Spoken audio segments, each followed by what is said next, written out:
On the day my dad came home, I decided to carry out the plan I had been thinking about for a while. I put the drug into his tea, making sure to stir it well so it would dissolve completely. After that, I handed him the cup and watched as he drank it all, without any suspicion.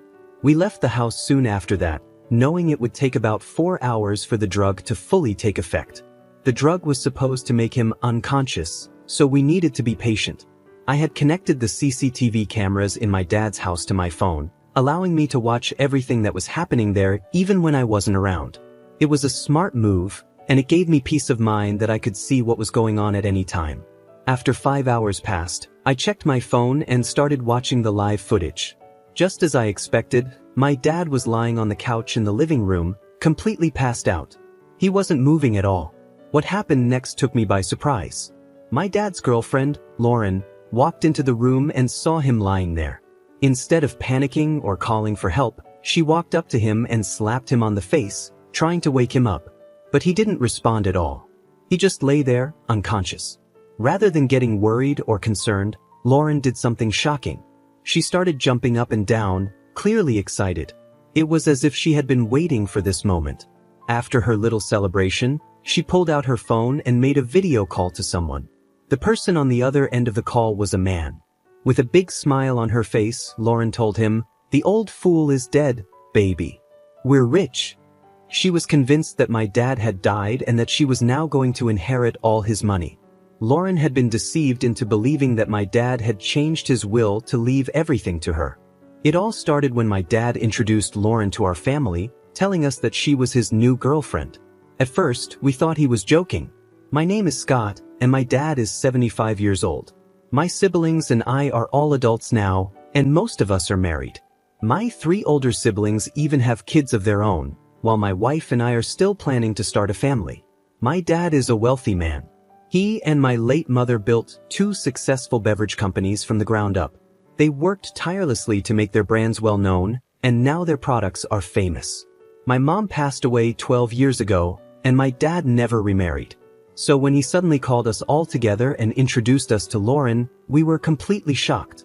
That day, we thought my dad had gathered us for one of his usual family meetings where he gives us advice. But when we saw Lauren, we were all stunned. She looked so young, and we couldn't understand how she could be in a relationship with someone as old as my dad.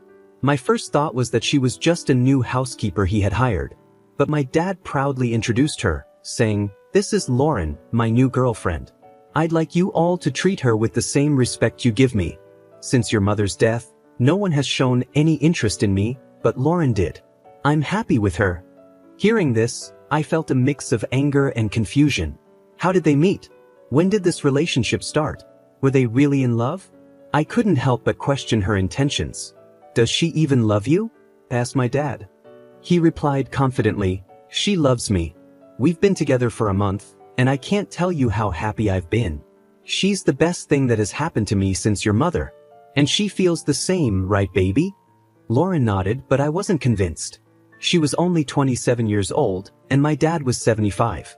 The age difference was huge, and it was hard to believe that she could truly love him. "How old are you?" I asked Lauren, still trying to make sense of the situation. When she told me she was 27, I was shocked. It confirmed my suspicions. A young woman like her would only be interested in a man as old as my dad for one reason: his money. There was no doubt in my mind that she was after his wealth. "Dad, you need to break up with her," I said, trying to reason with him. "She's too young, and you can't seriously think she's in love with you." But my dad was blinded by his feelings for Lauren, and he refused to listen. He believed that she truly cared for him, but I knew the truth. She was only with him for what she could gain, and now, watching her celebrate on the CCTV footage, I was more convinced than ever.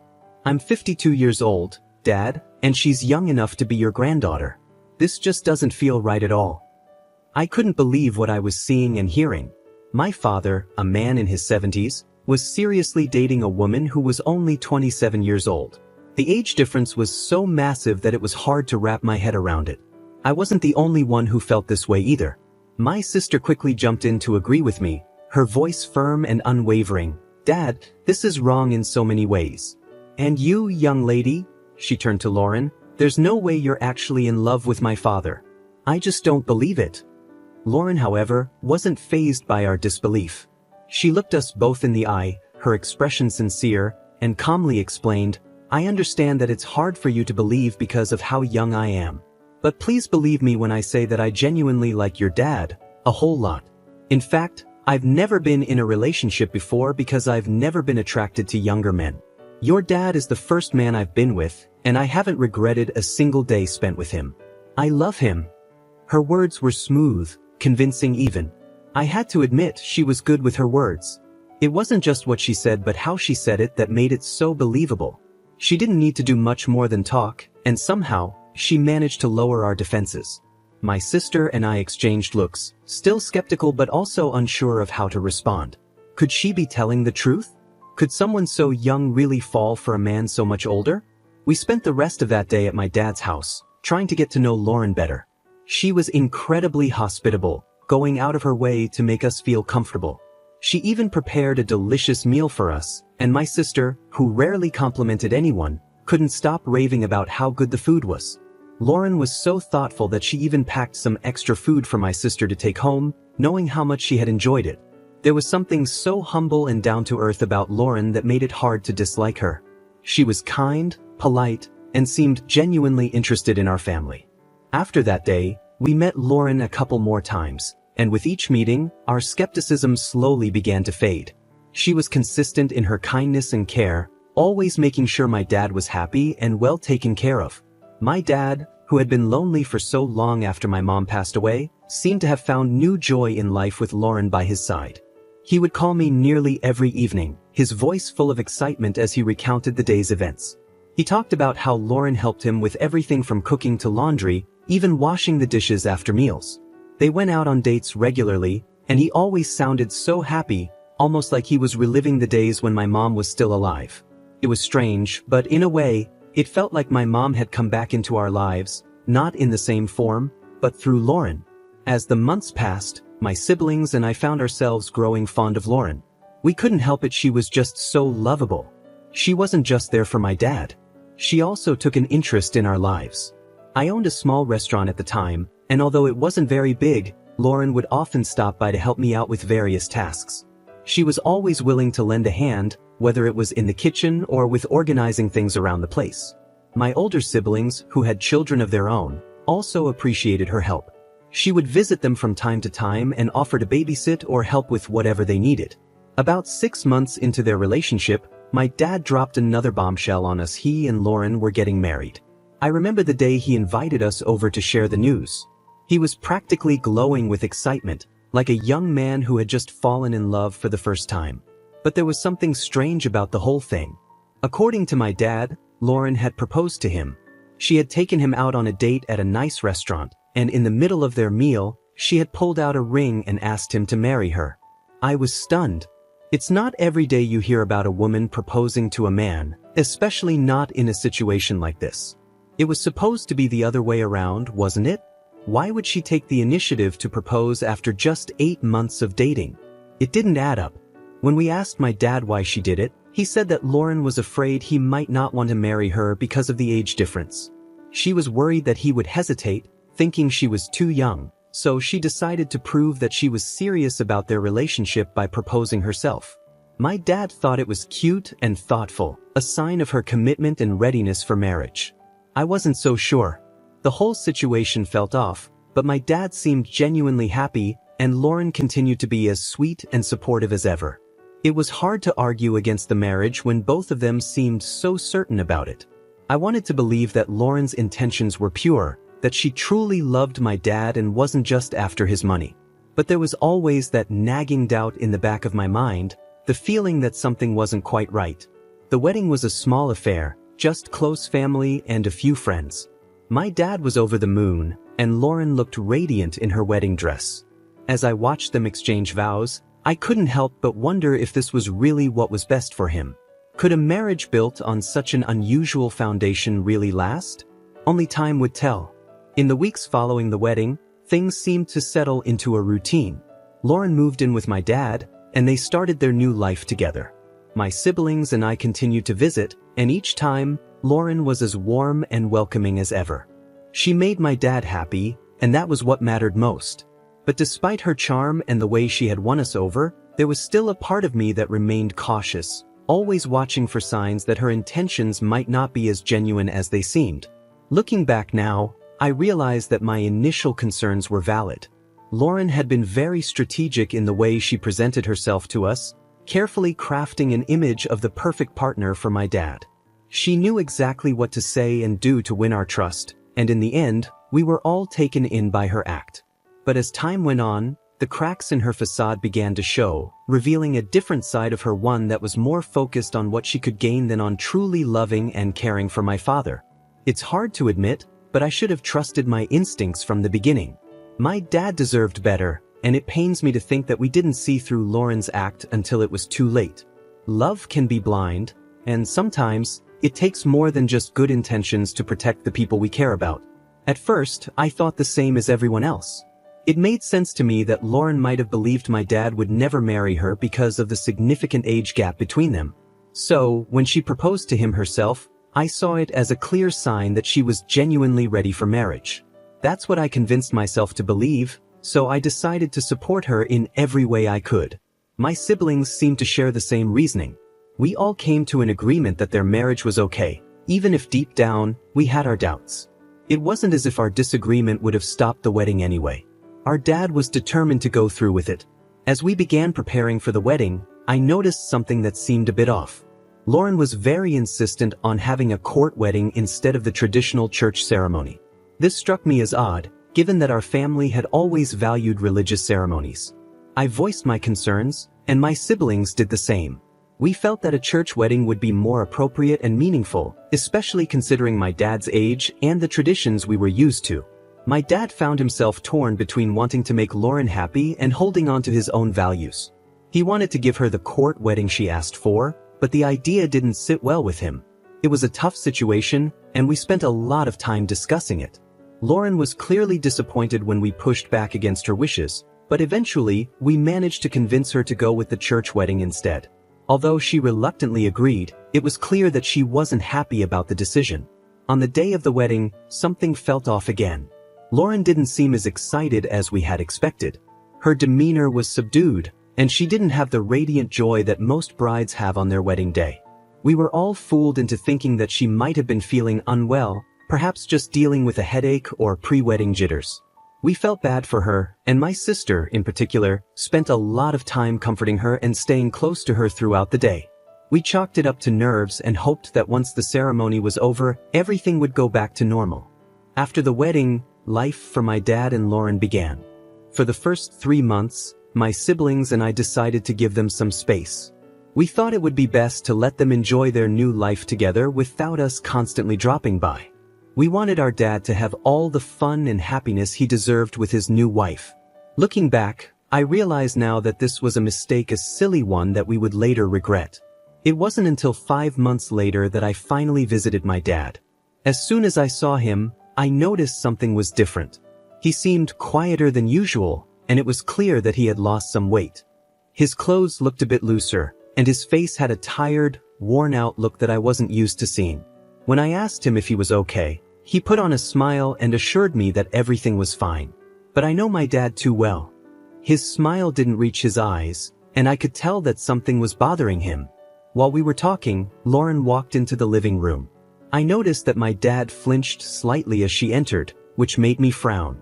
It was a subtle reaction, but it was enough to raise my suspicions even more. Lauren greeted me with her usual cheerful smile and sat down next to my dad, resting her head on his shoulder. We chatted for a while, but the whole time, I couldn't shake the feeling that something was wrong. As I was getting ready to leave, I decided to have a private conversation with Lauren. I asked her to walk with me to my car, hoping to get some answers about what was going on with my dad. As we walked, I turned to her and asked, "Is my dad okay? He looks different, and his behavior is strange. What's going on?" I watched as Lauren's cheerful demeanor quickly faded. She looked down at the ground, avoiding my gaze. "Your dad isn't making me happy, Scott," she finally said, her voice soft and full of frustration. "Ever since we got married, he's been distant. He pushes me away sometimes, and on some nights, he even sends me out of the bedroom." Her words hit me like a ton of bricks. Are you serious? He sends you out of the room? I couldn't believe what I was hearing. Yes, she replied, looking up at me with a mixture of sadness and anger. Can you believe it? I'm a young woman and I'm his wife. But he's treating me like this. She shook her head in disbelief. I was stunned. This wasn't like my dad at all. He had always been caring and considerate, especially towards the people he loved. Hearing Lauren describe his behavior made me worry even more. Something was definitely wrong, and I needed to get to the bottom of it. After our conversation, I left with a heavy heart. I couldn't stop thinking about what Lauren had told me. The image of my dad, distant and pushing her away, didn't fit with the man I knew. But at the same time, I couldn't ignore the fact that Lauren seemed genuinely upset. She had always been so good to my dad and to our family, and I had started to believe that maybe she really did care for him. But now, I wasn't so sure. Over the next few days, I tried to piece together what might be happening. I spoke to my siblings, and they too had noticed some changes in our dad during their visits. He was quieter, more withdrawn, and didn't seem to have the same energy he once had. We all agreed that something was off, but none of us could pinpoint exactly what it was. Eventually, I decided to confront my dad directly. I needed to hear his side of the story and find out what was really going on. When I visited him again, I sat him down and asked him to be honest with me. I told him what Lauren had said and expressed my concerns about his health and behavior. At first, he tried to brush it off, insisting that everything was fine. But I pressed him, telling him that I could see through his attempts to hide the truth. Finally, he sighed and admitted that things hadn't been as smooth as he had hoped. He told me that while he cared for Lauren, the age difference was starting to take a toll on him. He was struggling to keep up with her energy and needs, and it was causing tension in their relationship. He confessed that he felt guilty about not being able to give Lauren the kind of life she deserved. He knew she was young and full of life, and he felt like he was holding her back. That was why he had been distant and why he sometimes sent her out of the room at night. He didn't want to face the reality that their relationship might not work out the way he had hoped. Hearing this broke my heart. My dad had always been a strong, confident man, but now he seemed vulnerable and unsure of himself. I could see that he was struggling, and it hurt to know that he was going through this alone. I assured him that he didn't have to face this on his own and that my siblings and I were here to support him. I also realized that Lauren wasn't entirely to blame. She had her own struggles and expectations, and it wasn't fair to judge her without understanding her perspective. I knew I needed to talk to her again, this time with more compassion and understanding. In the end, I learned that relationships, especially those with such a significant age gap, come with their own set of challenges. My dad and Lauren were trying to navigate a difficult situation, and it wasn't easy for either of them. But what mattered most was that they both wanted to make it work, and they were willing to put in the effort to overcome the obstacles they faced. As I left my dad's house that day, I felt a mix of emotions. There was still a lot to work through, but I was hopeful that with time and open communication, my dad and Lauren could find a way to make their marriage a happy one. And as a family, we would be there to support them every step of the way. I deserve his attention, but it's like he doesn't love me. I'm so sad, Jack. Hearing Lauren say that made me feel terrible. She seemed genuinely hurt, and I couldn't help but feel sympathy for her. I promised her that I would talk to my dad and try to understand what was going on. She thanked me and went back inside the house. The next time I visited my dad, I noticed things had gotten even worse. He was quieter than before, barely saying a word to me. His behavior was so strange that it left me feeling frustrated and worried. I couldn't take it anymore, so I left his house in anger, unsure of what to do next. As I was driving away, I received an unexpected phone call from my dad's lawyer. He informed me that my dad had recently contacted him about changing his will. According to the lawyer, my dad wanted to leave everything to Lauren. This news shocked me. I never expected something like this, and it immediately raised red flags in my mind. I decided to share this information with my siblings. We all agreed to visit our dad together, hoping to figure out what was really going on. 6 days later, we arrived at his house, only to find it eerily quiet and empty. I hurried up to his room, and to my horror, I found him lying on the floor, unconscious. I quickly called for my siblings to help, and we rushed him to the hospital. When Lauren arrived at the hospital, Her reaction was not what I expected. The first words out of her mouth were, "Is he dead? No, he can't die now. Has he changed his will yet? He can't die." Her words sent a chill down my spine. How could she be more concerned about the will than about whether my dad was alive or not? My father wasn't dead, but her reaction made me deeply suspicious. I confronted her, asking, "What are you saying? My father is not dead." Lauren suddenly became cold, scratching her head and stammering, "Well, he said he had some changes to do. I was just scared that he didn't get to do that before he died. What happened to my husband?" Her behavior only made me more suspicious. Why would she immediately assume he was dead, and why was she so focused on the will? It didn't make sense unless she had ulterior motives. When my dad finally woke up, he started crying uncontrollably. We tried to comfort him and asked why he was so upset, but he wouldn't tell us. Instead, he asked Lauren to leave the room, which only added to my suspicions. It seemed like something was terribly wrong, and my siblings agreed with me. We began to suspect that Lauren might be abusing our dad and that she was only interested in his money. The fact that she was so concerned about the will was a big clue, and we couldn't ignore it. We also questioned why our dad would suddenly want to change his will in such a drastic way. It wasn't like him to make such decisions without discussing them with us. We started to think that maybe Lauren had pressured him into it. After all, she was the one who had proposed marriage in the first place, which was strange enough on its own. Determined to uncover the truth, we came up with a plan. We knew that our dad would never tell us if something was wrong, so we decided to find out on our own. Before leaving the hospital, we spoke to the family doctor who had been taking care of my dad for years. We trusted him completely, so we shared our concerns and asked for his help. The doctor gave us a drug that could make a person sleep for an entire day, making them appear as if they were dead. We planned to use this to see how Lauren would react if she thought my dad had passed away. We also arranged for Lauren to stay at the hospital with my dad for 3 more days, giving us time to install hidden cameras throughout their house.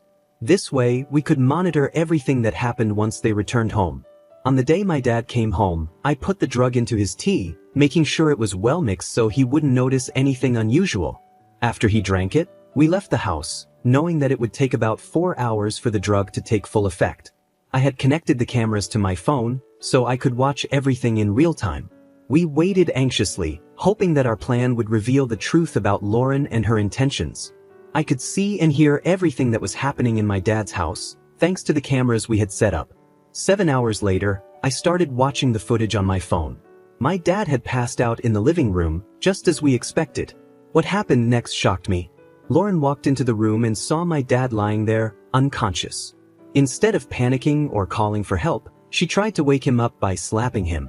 I was surprised by this, but my dad didn't move at all. He was completely out.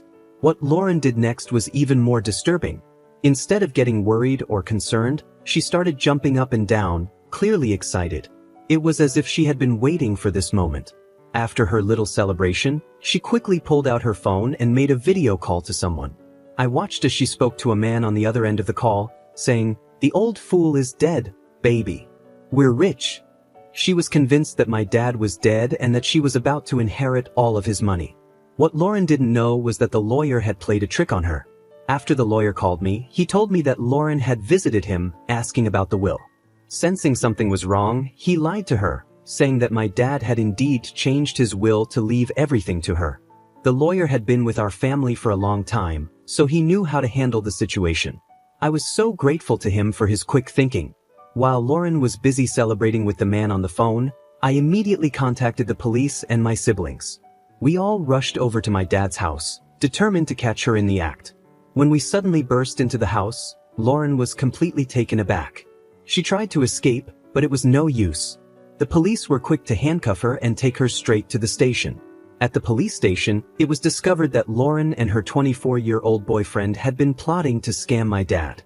The boyfriend was also arrested, and both of them were taken to court. My dad was heartbroken when he found out the truth, but he didn't waste any time. He immediately divorced Lauren and cut all ties with her. Once Lauren was arrested, my dad finally opened up to us. He admitted that she had been abusing him, both emotionally and physically. He also confessed that he felt ashamed and disappointed in himself for not seeing through her sooner. However, he was relieved that we had saved him from her clutches.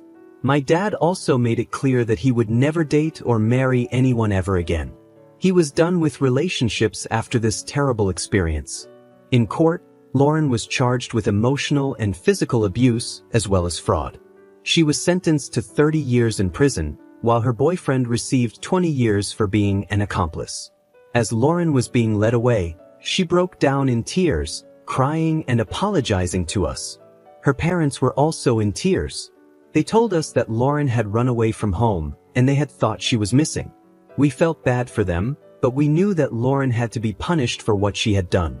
She was nothing more than a gold digger, trying to take advantage of my dad's kindness and wealth. Thank you for watching. Make sure to subscribe and leave a comment down below saying, "I subscribed," and we will do our best to reply to your comment.